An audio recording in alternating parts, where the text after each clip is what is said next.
নমস্কার বন্ধুরা, সোমা বিমলে স্বাগত।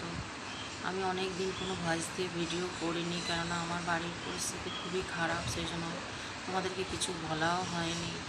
আজ তোমরা একটা আমাকে নতুন বাড়িতে দেখতে পাচ্ছ। দেখো, এটা সম্পূর্ণ একটা নতুন বাড়ি। এটা আমার গ্রামের বাড়ি নয়।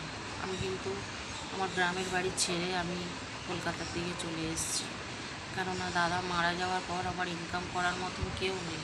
কেননা উনি যখন বসেছিল 3 বছর, তখনও কিন্তু ইনকাম করার মতন কেউ ছিল না।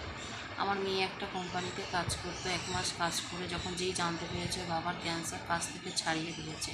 আর আমারও যা অবস্থা, আমি কোনো পরের বাড়ি বলো, কোনো কোম্পানি বলো, আমি কাজ করতে পারবো না।